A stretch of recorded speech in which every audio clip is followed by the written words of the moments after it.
Toys are not always dolls or cars. Toys come in different forms, and people can treat them differently too. For example, the kind-hearted Andrew Gardner was turned into a toy of the House of Horrors by the people living under the same roof. Andrew was a very vulnerable, shy, and quiet man. He wouldn't even hurt a fly.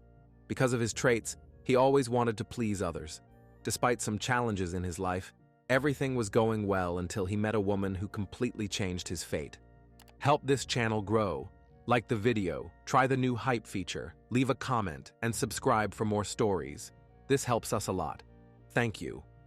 Claire Nichols was born in 1981 in Portsmouth, a city on the southern coast of the United Kingdom. Little is known about her family, but something bad likely happened to her as a child, causing serious trauma. Considering the horrific things Claire did as an adult, it's unlikely a happy person would wake up one day and decide to do what Claire Nichols did. At an early age, doctors noted she was slightly developmentally delayed. When Claire was 15, she left her family home. Her parents were going through a divorce at the time, with constant arguments between them.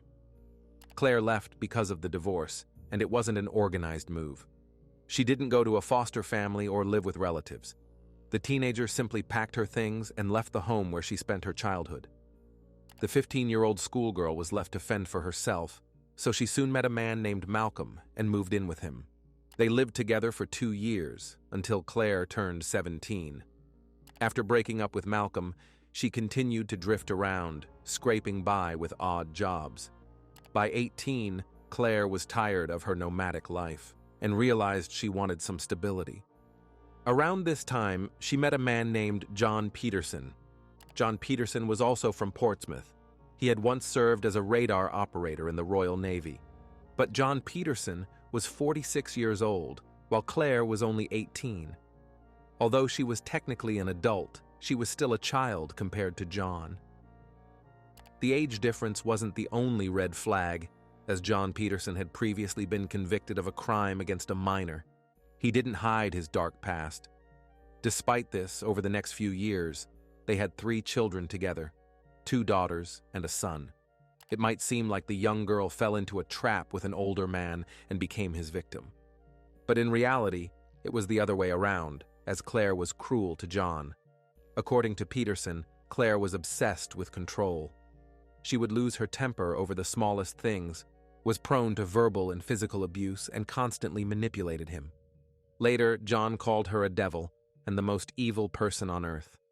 While living with Claire, he had to report his every move to her. The young woman kept everything under control. If he did something she deemed out of line or annoying, he faced physical abuse. For example, if he went to the corner store for groceries without her permission, Claire would go berserk, attacking him with her fists, throwing objects, and calling him the worst names. This happened constantly. Every day they lived together. And then, in 2003, John couldn't take it anymore. He was less worried about himself than about the children. Although Claire's aggressive behavior had never extended to the kids, he knew she would eventually cross that line. It got to the point where Peterson called social services, saying he feared for his children's safety because their mother's behavior was too abusive and manipulative.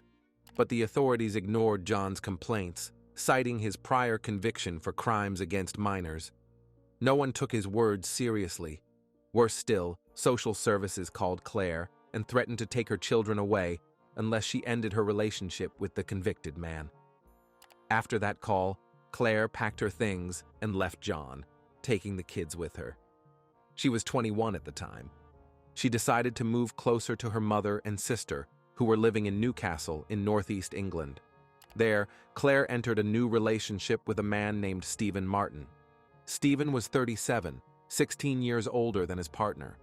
Once again, the age gap wasn't the only red flag. Stephen Martin had previously lived with Claire's mother for several years. It wasn't just a fling or a casual relationship. It was a serious, long-term commitment. With her new partner, Claire continued to act like a tyrant, using intimacy as a tool for control. Since Stephen's intelligence was below average, he was the perfect victim for a woman like Claire. Their relationship was highly unstable. It would start and stop, lasting only about 2 years until Stephen disappeared from the picture. But Claire found a new victim. It was 31-year-old Andrew Gardner. They met at a course for people with special needs. Andrew Gardner grew up in Hetton-le-Hole in northeast England with his parents Ken and Jean and 2 brothers. As a child, Andrew was a caring, loving boy who enjoyed goofing around with his brothers, going fishing with his father, and spending all his free time with his close-knit family. When Andrew started school, he struggled with learning. Because of this, he was transferred to a specialized school, which he successfully completed. Later, he found work as a car park attendant. Due to his extreme vulnerability and very low IQ, he was easily manipulated and used by others. He was exactly the type of man Claire liked. When Andrew was 31, he met Claire Nichols. Previously, he had dated Claire's sister, so the young woman who had been in a relationship with her mother's ex-boyfriend now began one with her sister's ex. It was some strange pattern. Andrew Gardner fit right into the family and took on the role of father to his new partner's 3 children. He got along wonderfully with them, and everyone considered him a genuinely good father who took the kids to the park, walked them to and from school. Claire also appeared to be a caring mother, and people saw them as almost an ideal family. But, as practice shows, perfect families don't exist, and soon, behind closed doors, everything began to fall apart. As mentioned earlier, Claire was obsessed with control. In Andrew, she saw a person who was supposed to follow her orders, serve her, and do absolutely everything for her. Claire herself showed no love, care, or affection toward Andrew. Like most tyrants, she came up with weak excuses for her behavior, calling Andrew a lazy and useless man, labeling him worthless. She would lash out at her husband if he didn't do household chores to her standards, didn't bring in enough money, or tried to stand up to her. Their family life turned into a barrage of insults constantly raining down on poor Andrew's head. At first, he suffered only verbal abuse meant to humiliate, completely destroy his self-esteem, and shatter his confidence. But it wasn't long before the verbal abuse escalated into physical violence. Claire regularly beat Andrew for the slightest violation of her rules and began limiting the amount of food he could eat. When she cooked dinner, she and her 3 children sat at the dining table, while Andrew was forced to sit on the floor and wait for scraps. Often, instead of dinner, he received only insults and accusations of being useless. Claire called her husband a burden on the family budget and encouraged her children to yell at Andrew, which they did, mimicking their mother, as they thought it was normal behavior.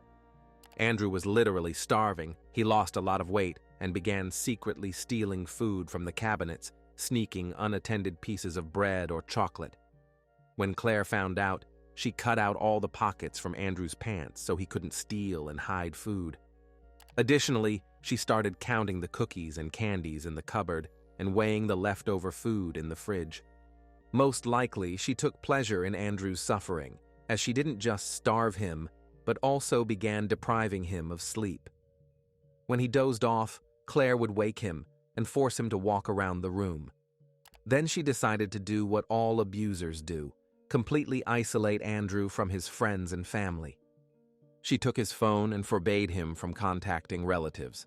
Andrew wasn't allowed to leave the house, except to take the children to school down the street and pick them up at the end of the day to bring them home. Andrew Gardner was an incredibly vulnerable person, easily manipulated because he simply didn't know how to say no. With her skillful manipulation, Claire made Andrew completely cut ties with his family, and he didn't speak to them for over a year. But in 2006, about a year after their relationship began, Andrew broke her rules and went to visit his family. He did it in a way that Claire had no idea about his escapade. When he showed up at his parents' house, everyone was shocked because they hadn't heard from him in months. During their last conversation, Andrew had said he wanted nothing to do with his family, and now, standing before them was not the sweet, quiet guy, but his shadow. He looked pale, frail, and sick, with tears in his eyes. When Andrew took off his shoes, his mother noticed inflamed blisters on his feet. He explained to his family that he had washed his feet and decided to dry them by a fire but fell asleep, resulting in a burn. When his parents looked at Andrew, they immediately told him he needed to leave that woman. They promised to do everything possible to help him escape the relationship, but Andrew refused, not wanting to drag his family into trouble. The only thing he asked for was some money and food, after which he left almost immediately. He was afraid Claire would find out he had disobeyed her. Soon after that visit, Andrew called his grandmother and left a voicemail, asking her to thank his mom and dad and tell them he probably wouldn't be able to visit again. Sadly, his words proved prophetic. Andrew's parents would never see their son alive again. That unexpected visit in 2006 would be the last. For weeks and months afterward, his mother repeatedly tried to contact him but couldn't find him. Andrew's family thought he was still living in Newcastle, but in reality, he, Claire, and the children had moved to Chilton, County Durham. Fast forward a few years to 2008. Andrew Gardner had been living with Claire for 3 years, and with each passing day, the torture and suffering only worsened. The family with 3 children, though it could hardly be called a family, moved to house number 14 on Arthur Street in the small town of Chilton, about a half-hour drive south of Newcastle, where they had lived before. Later, this house would be known as Claire Nichols' House of Horrors. After the move, Andrew Gardner's life became even worse because, in addition to Claire, others joined in tormenting him. One was 22-year-old Simon Nichols, Claire's younger brother. Simon, like most people around him, was terrified of his sister and always did whatever she asked. The second person who also moved into the new house was Claire's former partner and her mother's ex-boyfriend, Stephen Martin. The 2 housemates became Claire's accomplices and began abusing Andrew alongside her. At the same time, another significant event occurred. Claire gave birth to a child with Andrew, a girl whom Gardner adored. After 3 years of torment, he had lost all interest in his own life, and the child became the reason he kept going. So, in 2008, 8 people lived in the House of Horrors. Claire, the mastermind and main instigator of all conflicts. Andrew, the primary victim of the abuse. Claire's brother Simon, and her former boyfriend Stephen, who obeyed Nichols, and 4 children. The 3 older children were aged 6 to 9, while Andrew's daughter was only a few months old. When Simon and Stephen moved in, the violence and torture reached a new level.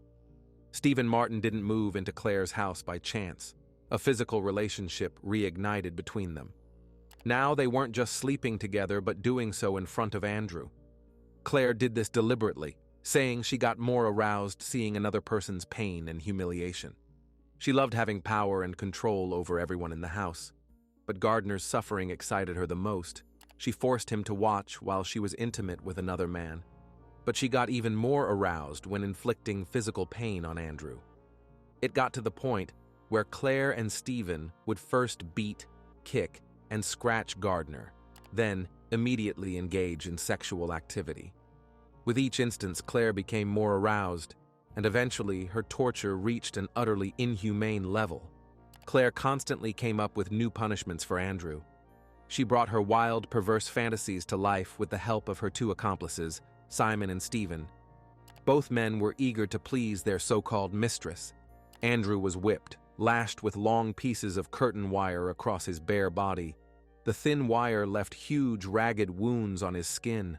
Then, the tormentors took a wet kitchen towel, tied in a knot on one end, and struck Andrew's exhausted body multiple times. The wet towel was heavy and left massive bruises. Then the abusers moved to burning, holding a lighter to Gardner's skin or turning a heater to full power and pressing his hands against the heating elements. Once, Claire, Simon, and Stephen forced Andrew to stand in an empty bathtub, boiled a kettle, and poured scalding water on his feet. The pain was so excruciating that he couldn't stand, let alone walk, for a long time. Claire also took immense pleasure in branding Andrew's skin. The inhabitants of the House of Horrors would find any metal objects, keys, nails, or ordinary forks. They heated them and scratched his skin with the hot metal. Once, they decided to play tic-tac-toe on Gardner's back. One of the men took a sharp object and drew a grid for the game, after which the other two took turns carving X's and O's in the squares. It was inhumane, but it greatly amused Claire, Simon, and Stephen. Andrew's wounds bled profusely, but no one treated or tried to relieve them. To prevent him from staining the sofa or carpet with blood, Claire spread newspapers on the floor and forced him to lie there. Claire's priority was maintaining order in the house. She wanted to control everything and everyone, including her own children. It started with her ordering her 3 older children to monitor Andrew's every move. They had to report everything he did to her, watch him in the kitchen to ensure he didn't steal food, and prevent him from going outside. Claire also ordered her children to physically abuse Andrew. She encouraged their verbal insults and made them call him worthless and useless. The children would gather around Andrew lying on the floor, kicking, hitting, and jumping on him like a trampoline. He would curl into a fetal position and not even try to resist or defend himself, because he knew it was their mother, making the children cruel. For a while, early on, Andrew had been a father figure to the kids. He loved them in his own way and tried to be there for them. The most horrific part of this story is that Claire had so thoroughly brainwashed them that they believed Andrew truly deserved such treatment. This caused psychological harm to the children themselves. Why did an adult man endure all this abuse? Why didn't he just stand up and walk out the front door? There were several reasons. First, let's not forget that Gardner was incredibly vulnerable from childhood and easily manipulated. Second, Andrew now had a young daughter with Claire. The girl lived with them in the house, and he simply couldn't bring himself to leave her behind. Though he had a low level of intelligence, he knew he could never escape with his daughter without Claire finding out. So the abuse continued until March 2009. By then, Andrew's body was completely exhausted. He suffered from constant hunger and weighed only 57 kilograms at an average height of 175 centimeters. For an adult man, this was a severe weight deficit.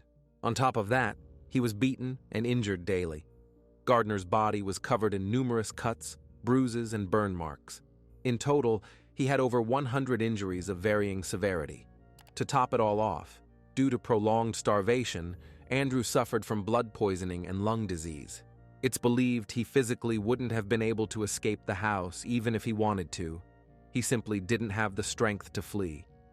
Yet even then, Andrew still clung to life. His little daughter gave him strength. She was his entire world, and he lived for her, holding on to hope deep in his soul that one day there would be a way out, that his tormentors would lose interest in him, and then everything would be okay. But, sadly, that never happened. On March 13th, 2009, Claire decided to deliver another brutal blow. Her motive was the same as always, that Andrew was a lazy, useless, worthless person. She called him the worst names and screamed that she cursed the day they met.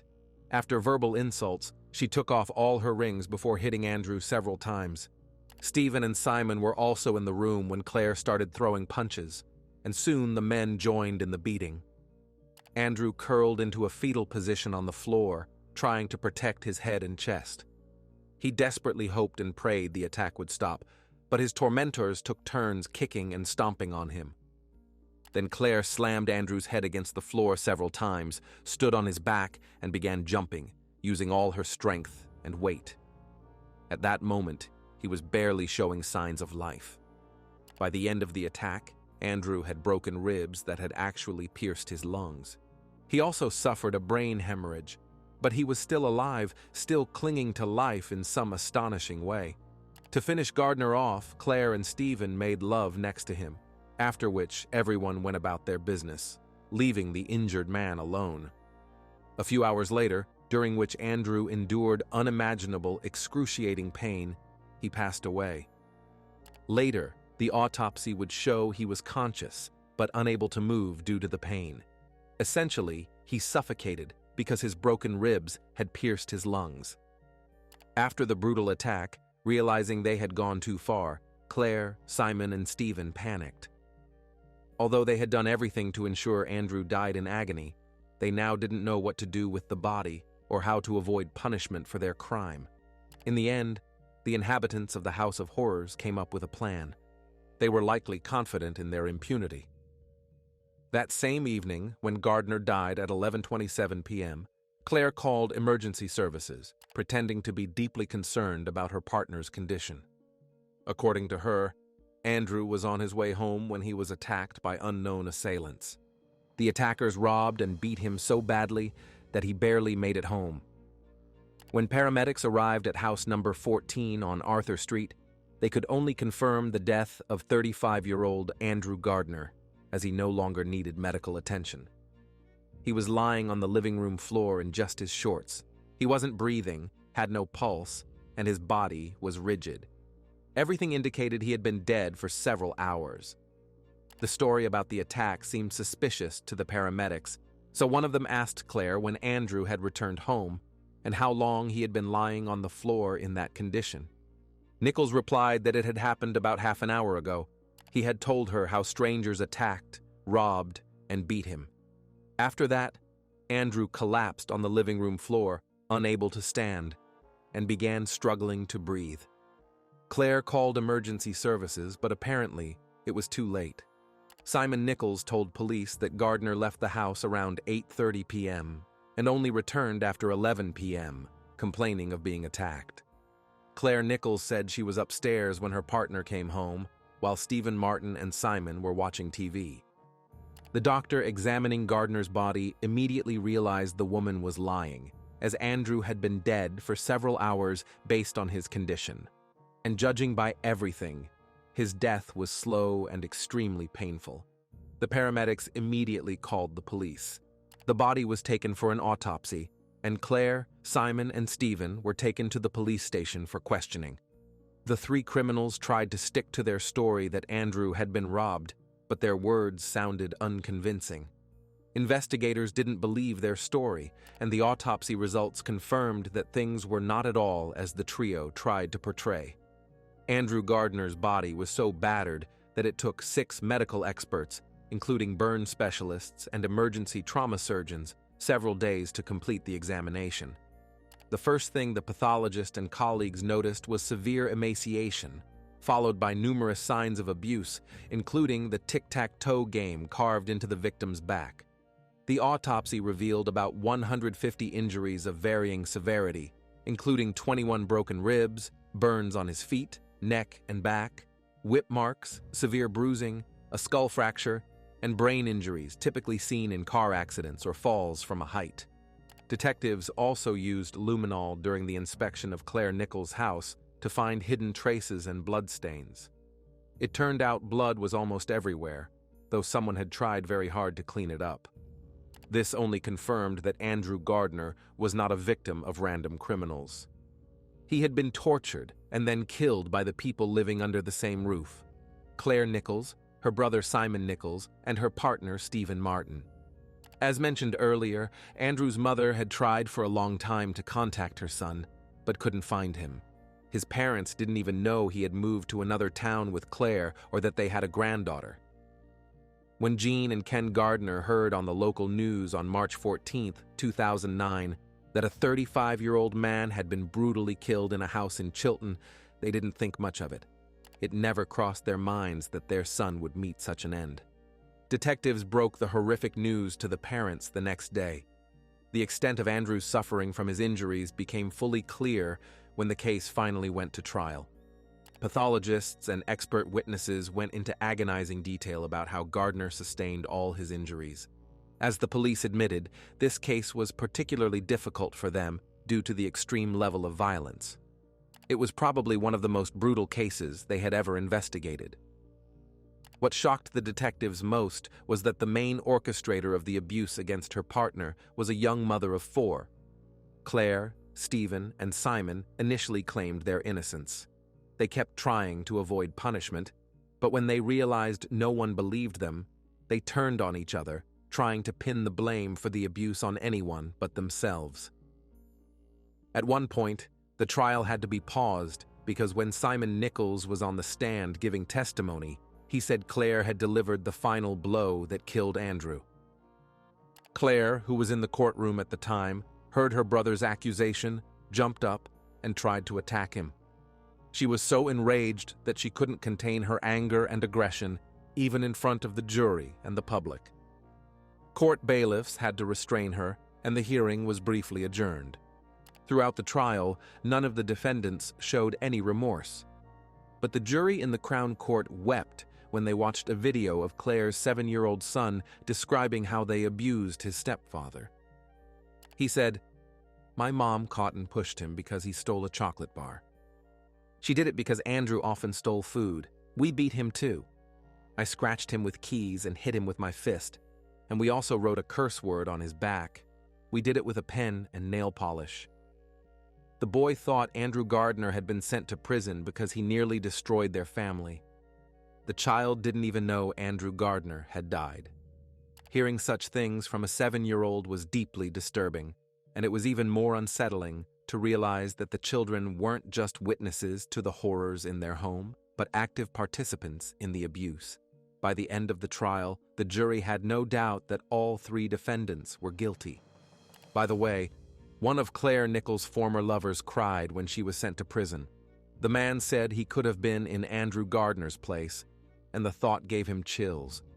He still had nightmares after years of living with Claire. "She beat me all those years we were together, 4 or 5 times a week," Nichols' former boyfriend recalled. For the brutal murder of Andrew Gardner, 28-year-old Claire Nichols was sentenced to life imprisonment with a minimum term of 32 years. Her brother, 24-year-old Simon Nichols, was sentenced to life with a minimum term of 25 years. Claire's 44-year-old partner, Stephen Martin, was also sentenced to life with a minimum term of 20 years. They can only apply for parole after serving their minimum terms behind bars. All 3 tried to appeal the length of their minimum sentences, which their lawyer called clearly excessive. However, the judges of the London Court of Appeal rejected the appeal, stating that the harsh sentences previously imposed were fully justified by the horrific crimes committed by the defendants. Andrew Gardner was described as a caring, loving, and friendly person who trusted people and was ready to do anything to help a loved one. Due to his character traits, he was incredibly vulnerable, which the criminals exploited. But even in the hardest times, Andrew remained kind to his partner's 3 children, despite their behavior. And for his little daughter, he was willing to endure abuse and deprivation. He just wanted to be near his child and watch her grow. Sadly, all of that was taken from him when he was only 35. The most horrific part of this story is that 4 children suffered. First, they were forced to grow up in an unhealthy environment where their mother encouraged their abuse of their stepfather. And now 3 of them are left without parents altogether. At the time of the trial, the eldest was 10 years old. They knew they had a father, John Peterson, but by the time this happened, Peterson was also behind bars. He had been convicted of molesting a 5-year-old girl, so Claire's children were clearly unlucky with both parents. Claire and Andrew's youngest daughter, because of what her mother did, had to spend some time growing up in prison.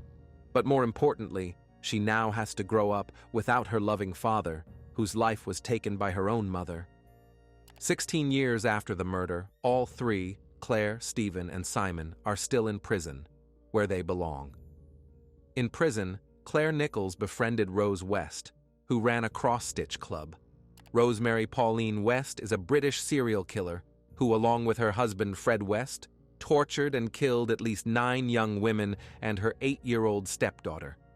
Rose was sentenced to life imprisonment without the possibility of parole. The friendship between these 2 criminals, Claire Nichols and Rose West, raises serious concerns. Apparently, the 2 murderers and sadists had plenty to talk about. In the end, the authorities never got answers to the question of why Claire, Simon, and Stephen committed the crime. What drove them at the moment they slowly took the life of the person living beside them. Regarding Claire, it was known that she took pleasure in controlling, manipulating, and abusing others. But what made Stephen, who had once been in Andrew's and Simon's position, and Simon, who feared his sister, participate in the torture? Why didn't they report her to the police? Could this woman have intimidated them so much that they committed a crime for her sake? If you have finished watching, you are a real fan of true crime. Subscribe to the channel, turn on the bell notifications, and put the like. See you in the next video.